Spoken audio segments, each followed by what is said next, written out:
Thank you very much for this wonderful meeting, and I thank you, the organization. Thank you, Balázs, for your kind of presentation. And I'll be following the previous presentation in showing something more philological and some questions that may arise from this problem. The discussion of the last 2 days has shown some recurrent terminology come out as instantiation, the standardized original title, and the like. And this is for sure a very good thing to think about. But what is standard? What is original? What is an actual work? Beyond these words, for us musicologists, not only is it important being allowed to reach out to the most possible quantity of data originating from sources, copies, and so on, but also access to the entries showing as more as possible a proper, correct, and reliable work level. Such authoritative entries of a given work, as provided via RISM or VIAF or other means, prove being still incomplete and in many cases mistaken or misleading. A work title is not only a matter of trying a good way for a standard, but in most of the cases the result of a complex philological effort.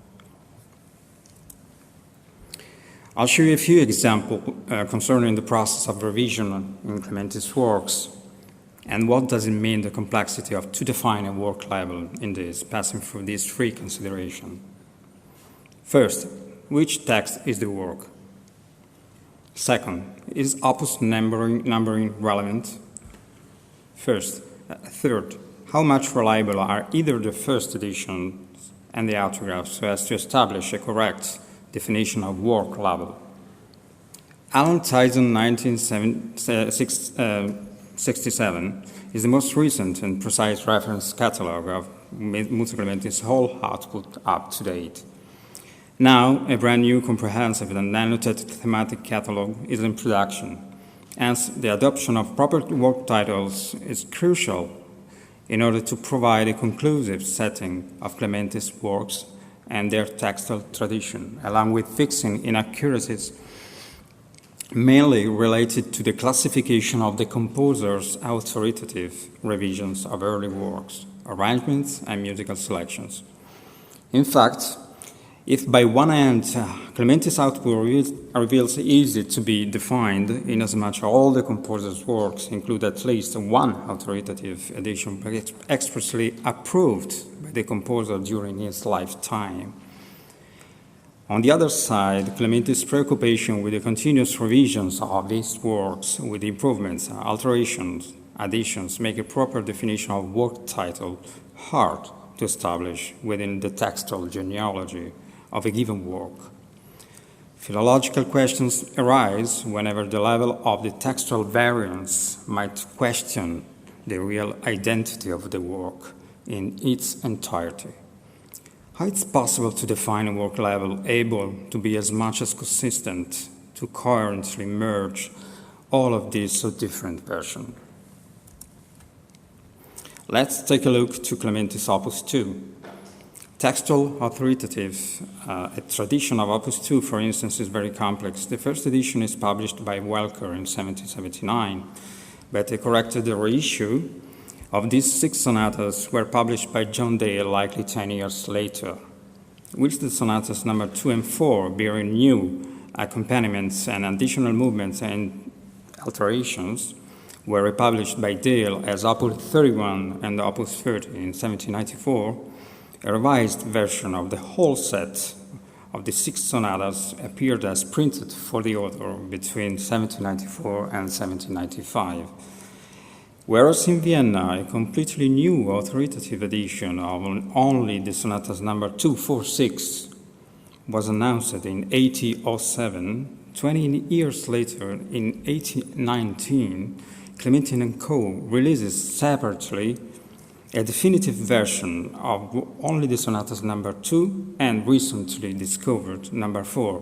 I assume there might be also the number 6. In the same 1807, Clementi sketches a complete new slow movement, is an autograph of Opus 30 that he holds my Opus 2, eventually left unpublished, and is now held at the Library of Congress. Here, as the stemma would look. So the musical text, encompassing timeline of 40 years over time, is clearly different in all of these editions. Some of these different musical forces. Some of them include 6 sonatas, others only 3 or even just 1. Which is the real Opus 2? Does the Opus number is enough in defining the textual core of Opus 2? As is known, Opus number is often assigned arbitrarily according to the publisher's needs, following unallocated slots and cataloging requirements, either with the consent of the author or even the author knowing nothing about that. This is more evident getting through the genealogy of the secondary dissemination of such sources, whose Opus number, along with the inheritance of the wrong textual readings and the like, are transferred from a publisher to another. 2. Does the first edition or the last revision might be reliable to define a work level? The first edition is often clearly outdated, and as is the case of Opus 2, the last revisions are incomplete. We can see here. So, is it possible for a single source, as is shown here, to characterize the work? It would seem that a proper candidate here would be the edition published for the author and released between 1794 and 1795, since it's the ultimate complete and updated revision of Opus 2. As philologists, one cannot establish what is a work, but in attempted to identify which textual version is as close as possible to the author's will, which makes things much more complicated, deserving the sources to comply together to such an ethereal authority and a more complex textual network. So why not a solution of this kind? Moving the national entry for the RISM, for example, which now in many cases is mistaken or better linked to the work level. Even more striking is the case of famous Opus 11, since it reveals Clementi's work in progress from the manuscript to the last edition. Opus 11 includes a sonata and the famous toccata and 3 authoritative textual families. The first edition of the sonata and the toccata is published by Kerpen in 1784. Previously, an unauthorized edition of the toccata was published as sonata, probably in 1783, in Paris by Bayeux, generating a highly corrupted textual inheritance. You can see there the bed in green.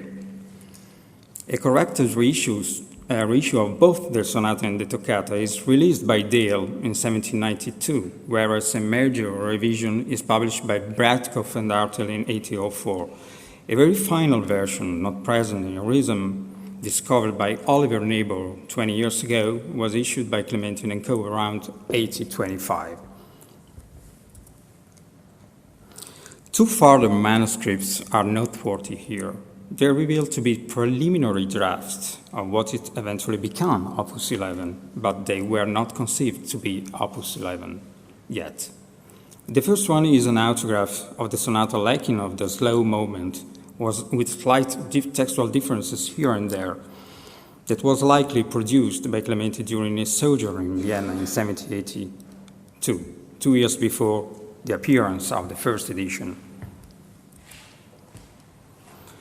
This autograph is held at Staatsbibliothek in Berlin, and either the dating referred in the RISM and the Staatsbibliothek, 1784, 1798, are clearly erroneous. Alan Tyson, Leon Plantinga, and Otto Bieber do not offer any alternative, but it's reasonable to surmise that this preliminary reduced version was explicitly composed, dedicated, and offered to one of the composer's pupils in Vienna, where Clementi sojourned from December 1781 until the summer 1782, no mention of the opus number is obviously made here.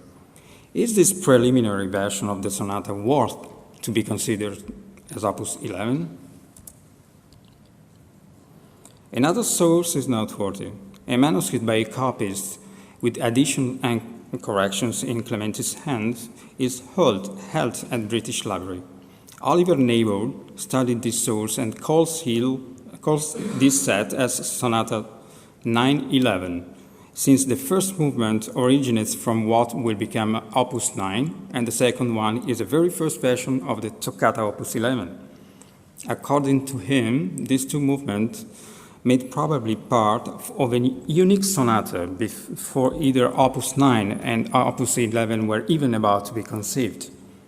Composed in London before 1780, according to him, this set was likely the one performed in Vienna during the famous contest with Mozart on 24 December 1781.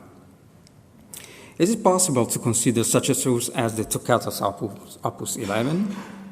Whether in a catalog or in a critical edition, is mandatory to link all these sources and consider the genesis of the stem and the stemma caudica of Opus 11. How is it possible to define a consistent work level as a standard for such a hybrid form as is the genealogy of Opus 11? Such a complex network of sources leaves often wide room for adopting diversified, arbitrary, and incorrect solutions, somehow still encompassing either modern editions and the process of cataloging of libraries and archives. The British Library, for instance, weirdly inserts additional bibliographic information within the space devoted to the title of the 911 source. Furthermore, it also creates different uniform titles for different versions of Opus 11, whether the one here compiled for the Kerpen edition, the first edition, is correct, comprising either the sonata and the toccata. For the edition Clementi published in 1825, the last edition, the uniform title shows generically the term sonatas, indicating only the key of the sonatas without any mention to the one of the toccata, which is in B flat major. In conclusion, a more synergic relationship between librarians, catalogers, musicologists, and philologists is not only welcomed, but becomes even mandatory. Archival systems, new tools of development, complex structures of metadata are useful for a work to be defined a work only whether the information provided is correct. Beyond the capacity of building clusters and forming databases, it is mandatory for this huge framework to be as accurate as possible and for the authority systems to be really authoritative. Thank you.